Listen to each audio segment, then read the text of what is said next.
Hi friends, welcome back to my channel. ఈరోజు నేను మూంగ్ దాల్ దలియా కిచిడి చేశాను. చాలా అంటే చాలా బాగుంది. తర్వాత కొన్ని వెజిటేబుల్ కర్రీ చేశాను. కొంచెం తెలగపిండి, ఇంగ్లీష్లో I don't know what telling, but నేను ముందుగా పెసలో అదే మూంగ్ దాల్ దలియా శుభ్రంగా కడిగి హాఫ్ అన్ అవర్ వాటర్లో వేసి ఉంచాను.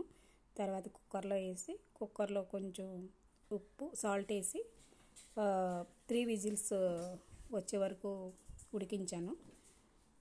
తర్వాత నేను వెజిటేబుల్ కర్రీ చేస్తున్నాను.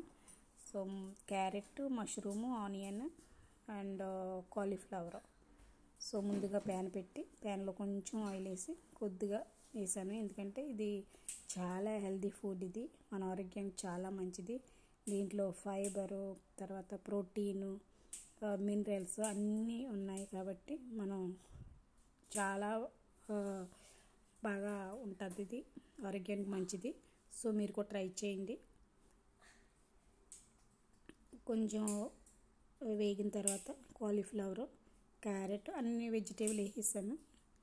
వెజిటేబుల్ వేసుకుని తర్వాత కొంచెం సేపు ఫ్రై చేసుకుని కొంచెం మగ్గనిచ్చిన తర్వాత ఆ వెజిటేబుల్ అన్నీ ఆవిరితోనే ఉడికిన తర్వాత కొంచెం క్యాబేజ్ కూడా వేసాను.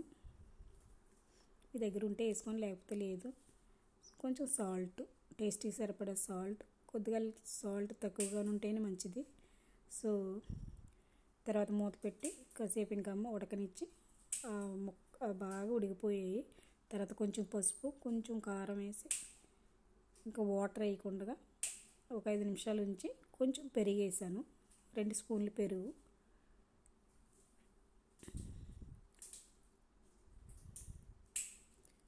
ఫ్రెండ్స్, లైక్ చేయండి, షేర్ చేయండి, సబ్స్క్రైబ్ చేయండి. ఆ పెరుగు వేసినంత ఒక 5 నిమిషాలు కుక్ చేసి పక్కన పెట్టేసుకుని చాలా అంటే చాలా బాగుంది. సో మీరు కూడా ట్రై చేయండి. తర్వాత నేను 3 విజిల్స్ తీసాను.